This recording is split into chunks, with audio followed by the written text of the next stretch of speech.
Hi, and welcome to another episode of Abuse Recovery Success. I'm so excited for today's episode because I have a local in Arizona with me in studio, Brianna. Welcome to Abuse Recovery Success.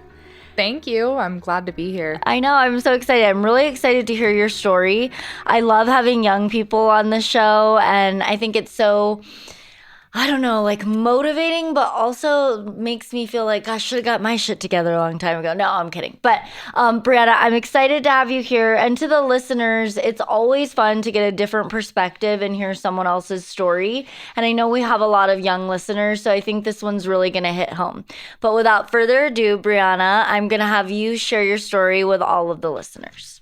All right. So, hi, I'm Brianna. And if I were to be in a formal AA meeting, I'd say addict alcoholic. But past that, I'm just here to kind of talk about a little bit of my experience and my story. I think that sharing our experience to others and my experience has been really cool because I've been able to really, get connected to people that I never thought I could have. And to be sitting here right now is really cool. I would have never thought that I'd be speaking on a podcast. But a little bit to go back, I am a local. I'm born and raised in Arizona. I have a great family. I was raised by two parents that were married, and I had two older brothers and one little sister. So there was 4 kids in total. Our household was always like super duper busy. There was always like one thing or another happening. And honestly, from the age of when I was born up until about 10, 11 years old, life was pretty good. I didn't really have any traumatic experiences or anything too big happen that would have ever pointed out as a problem. It wasn't until I was about 11 years old that my whole life kind of just changed. My mom, to keep it short and simple, just stopped going to church and she began to drink. And to know exactly what the cause of that was, I'm not sure, but she kind of went down like a spiral. And when she went down that spiral, so did my brothers. And it was only a matter of time until later I went down that spiral as well, and my sister included. My mom was just drinking, and she would bring people home, and my parents would bring people home together. They were in an open relationship. I didn't know that until my mom, for what I thought at 11 years old was an affair. My brother and I were home, and my brother kicked down the door to my mom's bedroom. I was 11 years old, and I witnessed my brother with his BB gun in his hand, and he was probably 16, screaming at my mom and this guy that's in her room, and telling them to get the F out of the house and they better go. And I like to mention that in my story because prior to that, I really didn't have any issues. I was that kid that went to church, and if my family didn't go, I'd walk myself to church. I was just a Jesus thumper and loved just having fun, and I loved life. But when that incident happened with my mom, everything just kind of changed. I became really depressed, and I didn't know that's what it was because I've never felt that level of isolation or sadness in my life until that point. I stopped hanging out with my good friends. I remember communicating with one friend hey, I'm no longer going to be talking and hanging out with you guys. I have decided to kind of break away and figure out a different route of life. And what that meant was that my brothers at the time were having people over, and they were having parties and they were drinking, and the girls their age liked me because I was a little sister and whatever, mature, maybe more traumatized than mature. Yeah. But they started drinking with me. I took my first drink at 11 years old at my house with my brothers and all their friends. I remember my brother's friend taking me into the back room and handing me a bottle of Pinnacle and saying hey, just drink up, go for it. And I fell in love. I went from being a happy kid to just wanting to be happy, to seeing my brothers happy when drinking and drugging and having parties. So that was the solution in my head, was all right, give it to me. I'm ready. I want to be happy. Yeah. So that turned into every weekend from 11 to well, till I was like 17. But like it just kept going. Yeah. Every weekend I was getting as drunk as I could. I was like classified as like the 12-year-old by the time I hit 12. Like everyone knew me as like my brother's little sister. I'd show up to high school parties as a kid in junior high. I started smoking weed. Shortly after I smoked weed, I ended up getting introduced to more harder drugs. My friends told me that I could steal my brother's Vyvanse. And Vyvanse, for those who don't know, are like stimulants. It's similar to like Adderall or meth in a capsule, like I like to call it or whatever. And I started abusing those like crazy, like all the time, as much as I could. And that just kind of escalated. And from like that point, I was probably about like 12, 13 when I started taking those Vyvanse. And within the age of 13 to about 16 years old, I picked up any street drug that I could. I, at one point, was smoking meth with like 18-year-old men. At one point, I tried heroin twice, and I remember wanting to do it more, but not many people on the streets want to sell a 13, 14-year-old girl heroin. Yeah. So that didn't last long. But my main drug of choice was like alcohol, and then I kept trying to smoke weed, but it never really worked out for me. Like I always would like pass out or faint. But then there hit a point where around like 16, I realized that like methamphetamines weren't taking me anywhere. So I decided I needed to get sober, I like sober in quotations, off of methamphetamines. But I still was drinking and smoking weed occasionally. So it just became really hectic. My parents also during that time, like from 10 to about 16, we moved like 6 different times, just trying to like relocate and like find a new house. And like our houses would foreclose, and we actually had 2 that foreclosed. Or we just looked for like a new neighborhood, hopefully like a new start for all us kids to like get our crap together. Because not only was I addicted to drugs and alcohol and abusing that, but my 2 older brothers ended up getting like thousands of dollars in fines for breaking people's cars and houses. My mom got a DUI. My older brother ended up getting 2 DUIs. Like my dad was beating my mom, just trying to get her to like snap out of whatever she was going through. And it just wasn't going well. It didn't matter if we moved neighborhoods. It didn't matter if we relocated or what happened. Me personally, I continued to try to find what was the solution at the time, and that was getting high and numbing out and drinking alcohol. But that just came with a lot of like just bad stuff. Like I met a lot of really bad people. And to kind of end it out, like by the getting high part, by the time I was about 16, 17 years old, I ended up meeting, because I was in like this like quote unquote relationship with this older guy for a while. And then he ended up getting put in jail. And when he went into jail, I ended up meeting another older man. And I'm only 16 and this guy's like 24 years old. And I began to hang out with him a lot. And I was drinking and smoking with him. He would sell people drugs and give me free drugs.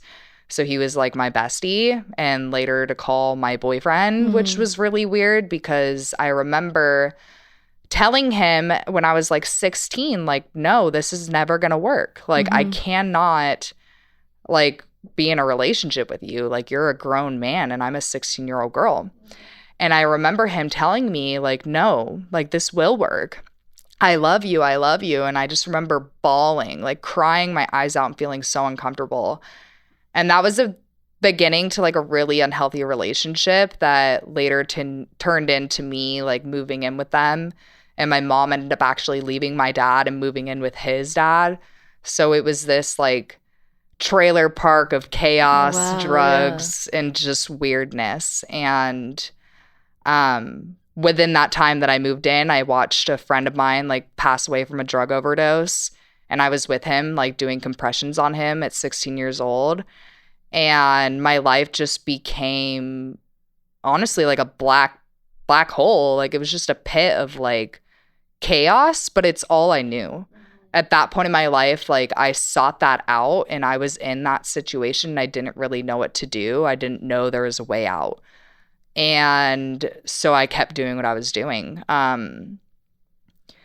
But But around that time was when things for me started going bad. When I was, to backtrack, 14, 15, and then I believe again around like 16 or 17, I ended up getting arrested for drinking underage. And that put me in the courtrooms with the same judge 3 different times because it was all in the same location. You thought maybe I'd learn, but I didn't. I obviously was not thinking straight.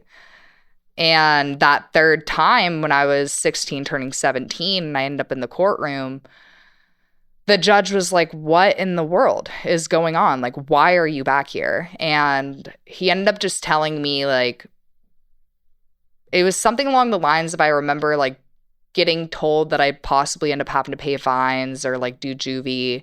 But he wanted me to do, like, a follow-up with him because he had me do some, like, class or something to where it was, like, a court date and then another court date to follow. And what's crazy is around that time also within that same year, I started, like, collapsing a ton.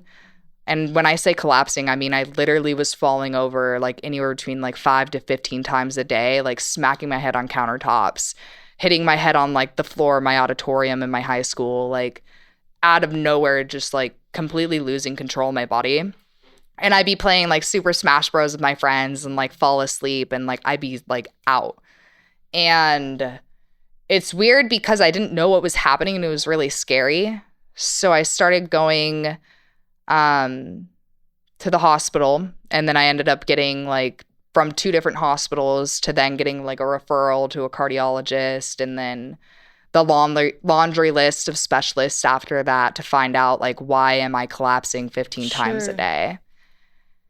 And what's crazy is by the time I ended up at, like, Phoenix Children's Hospital, they diagnosed me after a sleep study with narcolepsy type 1, anxiety, and then mild alcoholism disorder.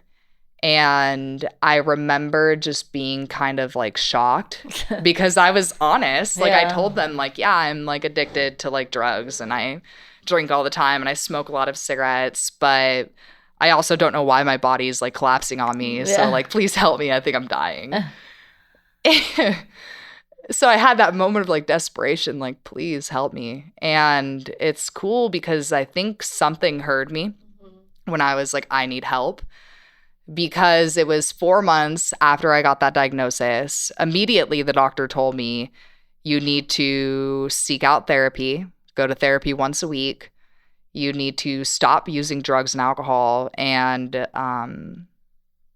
what was the other one? Oh, take medication in order for this condition to get any better. I didn't really like that, honestly. I was looking for a different answer. Like, maybe I had cancer and I was dying, you know? Like, something better than, like, oh, I have to put in work to fix this, or manage it. But that's not what I got. I got told that I needed to do 3 of the things that were probably the hardest things for me to wrap my head around. And because of that, I decided to move out of my mom's house and move in with my dad, who all along wanted what's best for me. Like, he struggled with control and would come off very, like, violent or passive. But at the end of the day, I now live with him. So it's, like, very clear to me that my dad always just wanted what was best for me, and he just didn't know how to get us to do what he wanted us to do. So when I moved in with him, he helped me. He worked for an insurance company and was able to, like, really get me into the right doctors and, like, get what I needed or whatever. I moved into my dad's house in Tempe, Arizona from Mesa, Arizona. I hop in the car with, like, a friend's family because when I got that third MIC, my friend's little brother also got arrested.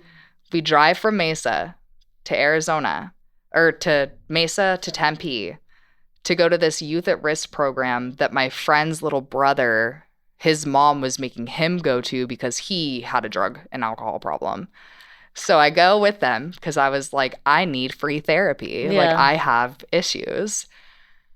And I show up at this youth at risk program, and it ends up being, I'm not kidding you, directly across the street from my dad's house. Like, walking distance, maybe 5 minutes, if that. I know because I walked like more times than I could count on my fingers and toes. Yeah. And if that isn't an odd circumstance from the universe, then I don't know what is. Yeah. I, for whatever reason, really needed help and ended up right where I was supposed to be. And I joined that program. If anyone's familiar with the 12-step program, I ended up getting told to pick up a sponsor and to work the steps and to stay sober one day at a time. And I was like, all right, whatever. And at one point when I was getting diagnosed, I had to wear a heart monitor. So there was a period of time that I stayed sober for 30 days. So I had this like fat ego getting sober. Like, oh yeah, like I can stay sober for 30 days. Like, watch me. Yeah. And I did. I think I had one circumstance where my 14-year-old sister, me and a couple friends went to California. And they all were drinking, including my 14-year-old sister. And there was a point where they asked me, like, are you okay with this? And I was like, yeah, whatever. Like, do whatever you want, you know? Like, just super angry and not sure how to communicate what my wants and needs were. And they were drinking, and I remember going on the balcony to smoke my cigarette, and I had, like, almost 30 days sober. And I called my sponsor. I picked up the phone, because that's what I got told to do if I ever thought about getting high or drinking. And I called her and I was crying and I just told her, like, every part of me wants to drink right now. Like, every single part of me. Like, I do not feel okay. And she told me to read the acceptance pages. She was like, I'll text them to you. She's like, read the acceptance pages out of the big book and pray and ask, like, your higher power to remove the insanity from you. So I did it. No questions asked. It wasn't even like why should I do that? Like, most teenage girls would react. But no, I was so desperate. I was like, all right, I'll do whatever you tell me to do. Like, I really know I need to stay sober. So I did the deal and I prayed and I read those pages. And that was the beginning of moving forward, of like taking action instead of just like wallowing in that self-pity that I've experienced for the majority of my, like, honestly, like, first year sober, but also like before I got sober. And I was really emotional. I ended up getting prescribed medication around the same time that I got sober. So I, through my neurologist, I wasn't allowed to take stimulants because I told him I'd abuse them. So he was telling me that there was an alternative and ended up putting me on this alternative medication that wasn't as bad as stimulants and that I could not abuse. The medication he ended up prescribing me, though, later to find out was actually like GHB, the date rape drug. And I'd take that every night, 2 times a night, as like a 17, 18, 19-year-old girl. It was insane. I didn't want to have sleepovers with anyone. I had serious anxiety.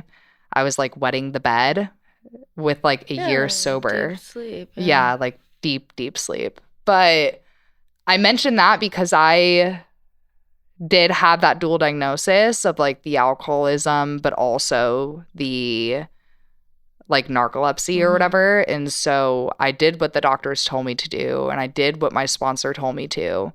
And I worked the 12 steps and I stayed on that medication. And luckily I never abused it. But my first year or two sober was really emotional. Yeah. Like, I was like a hot mess, like just an emotional wreck.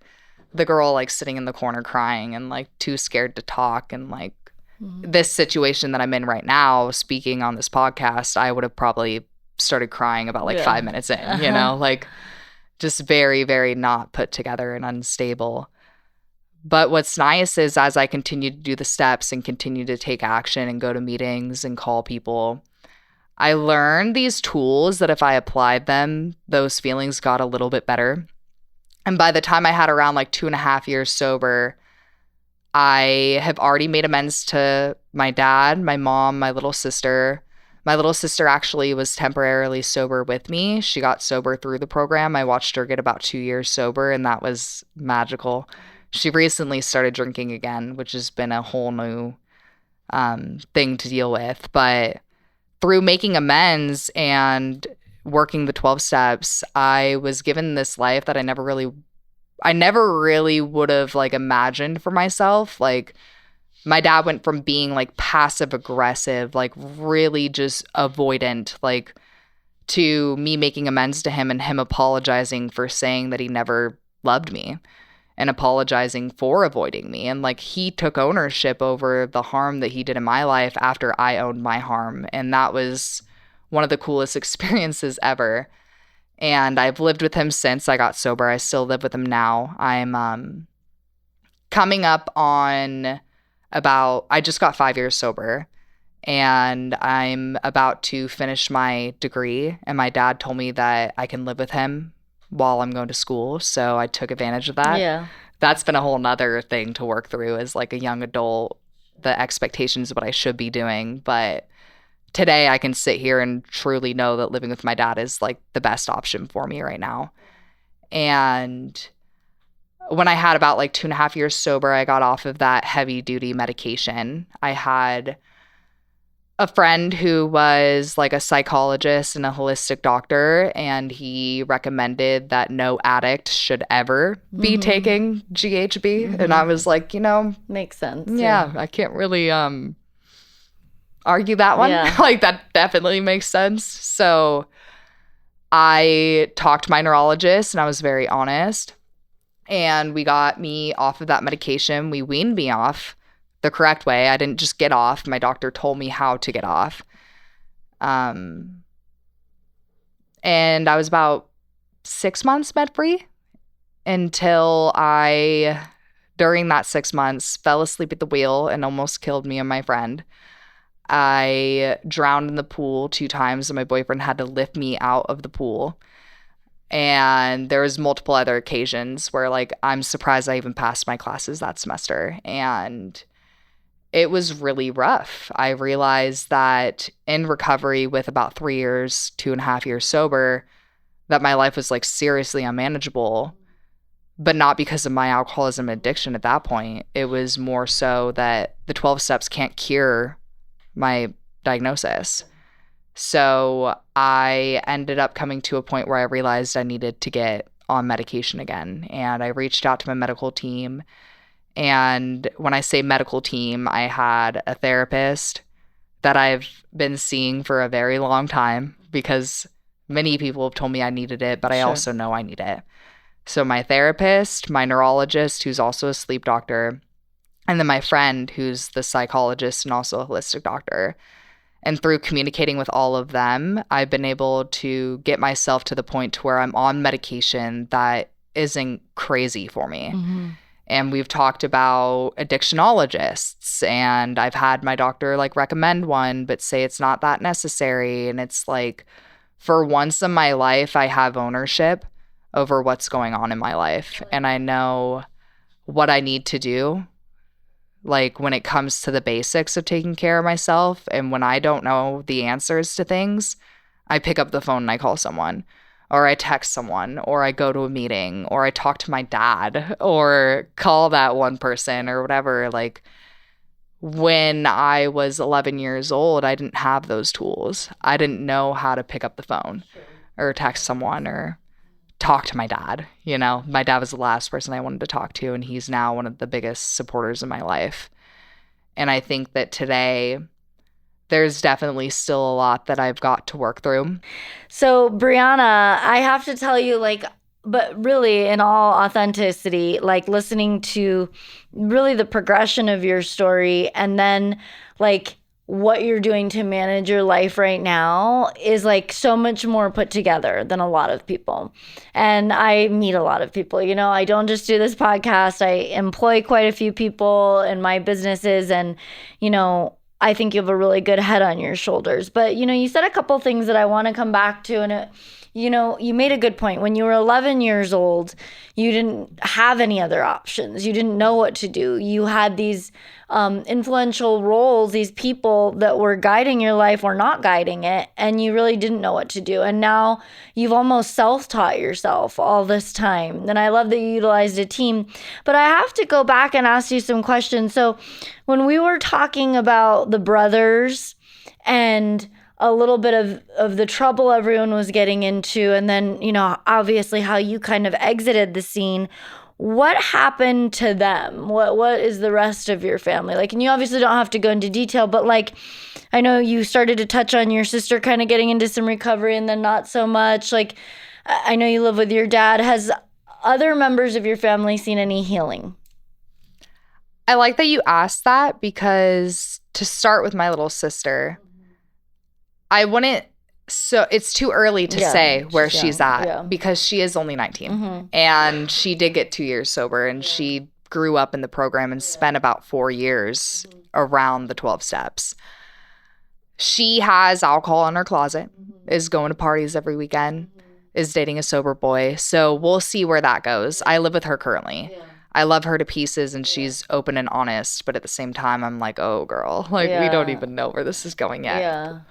My older brothers, the oldest one, he about 2 or 3 times around the time I had 3 years sober reached out saying like, I am an alcoholic and I need help. I seriously have a problem. And this was after his DUI, after his court-assigned AA meetings.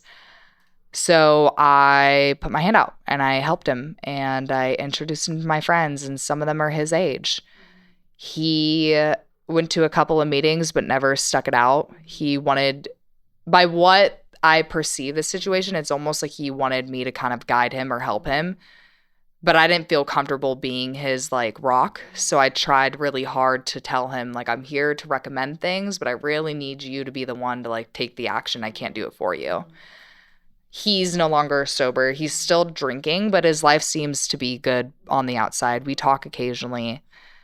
He just bought a house and asked me to take pictures of like him and his girlfriend in front of the house. He's been with her for a long time, and she seems to be like a rock. Like, he went from like adult alcoholic, like living with my dad, not having a job all around the age of 24, to meeting this girl who like snap of a finger took him to the DMV and said, you're buying that car. Like, she literally has been such a good influence on him. And what about your other brother? And the other brother, so he was my little drug dealer brother. He's not little, he's older than me, but he left the home at 15, and around that time, we never really had a good relationship, but around that time, he started like selling drugs and dropped out of school. He never got his high school diploma or a GED. And he just partied a lot. And when I started partying deeper and I was doing like cocaine and drinking and stuff, he actually like would take me to parties with him, and I would like hang out and party with him. And we, at some point during our getting high drinking experience, we had a relationship, but as soon as I got sober, that relationship dissolved. Him and his girlfriend lived with us temporarily, who that girlfriend is now his wife, and they have 2 kids together. They lived with us temporarily, but it's been very on and off of communication. I've had points with them. I actually still need to make amends to my brother. I've made amends to his wife, but not to him, just for the avoidance and the things that I've done while like drinking. But so is he still using, or? It's hard to say. So he drinks for sure, like openly drinks, but drugs and alcohol, I don't know. I know he's and working. What about like the mother? My mom. Yeah, my mom. I love my mom. I didn't see my mom for like a good year of my recovery in the beginning because it was too hard. She is a bit of a mess. Still. Yeah, she really is a great woman, but she teaches. She's a teacher. She's great at her job, great with kids. But she is currently living in a trailer with her boyfriend, the man's dad to the guy that I was seeing when I was younger. They, to my acknowledgement, don't drink a lot, and they don't do drugs. Maybe they do, but they smoke a lot of weed, like daily. Like the bong rips if I go over, like the dab rig is set up with like the flame torch. Yeah. Anyways, long story short, my mom smokes a lot of weed and tries her best to avoid drinking because she will never say, or she has never said that she's an alcoholic, and she never liked when we hinted towards it, but she's not very good at controlling her drinking. And let me ask you this, because, we have listeners that might be just getting sober right now. And, I want to provide a space for them to feel like, there is another side to life and everything, and that you can have fun and you can enjoy things. Now you're in this sober life, very well put together from what I can tell. What do you do for fun? What do you do to kind of keep things interesting? Like, share with us, because that's fun. Yeah. So the program I actually got sober in, they had 2 meetings a week and 2 like hangouts a week. And they would talk about enthusiastic recovery. And they always said that if you're not having as much fun as you are sober, then you're going to go back out and get high. So I still stand by that. I truly do believe that if I'm not having fun, I'll probably have insanities to go have fun elsewhere. And the fun that I've had throughout my recovery has been like, I love traveling. I literally, this last 6 months, have been on a plane more times than I can count, back and forth from San Diego. I went to a San Diego YPAW, like Young People of AA camp out. There was like 200 plus people there. A blast. Like, I had so much fun. I just stay plugged in. I went to a like Cocaine Anonymous Halloween party. That's fun. And that was a ton of fun. I like painted kids' faces and like danced and sold raffle tickets and was a part of the costume contest. And I work as a preschool teacher and I love to eat good food. So I kind of just find any way to like get myself out there, get connected, and get involved.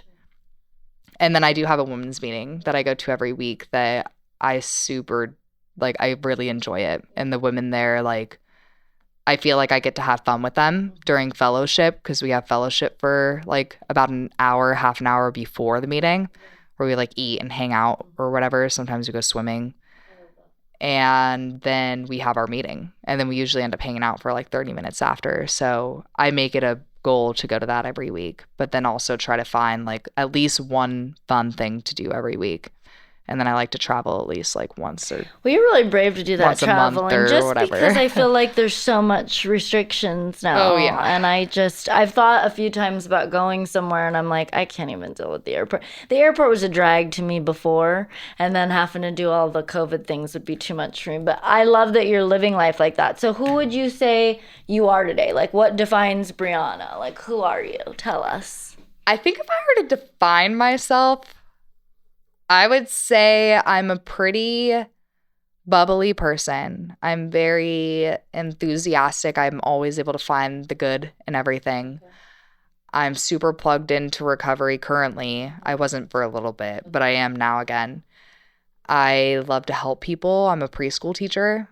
I have Jesus on my dashboard when I drive my car because it's hilarious to me. He like bobbles around. And I don't know. I just try to like bring my higher power into everything, and some people love it, some people hate it. Mm-hmm. But through doing that, I think I'm all around a student, a preschool teacher, and that one bubbly friend that like is going to give you advice even if you really don't want to hear it. Yeah, I love it. Well, what I like about you is that you're living life out loud, and then it's sort of unapologetically, and I think that's as it should be. And, good for you. I'm glad that you have the higher power and you make it a thing, and if you feel like giving someone advice, you give it to them, I mean, that's what makes you you. And I think a big part of being sober is like you get to find out who you really are, because under the veil of all the drugs and the alcohol, I always, at least I'll speak for myself, felt like I didn't even know who I was and I was lost, and now I get to be me. And sometimes we're still figuring that out.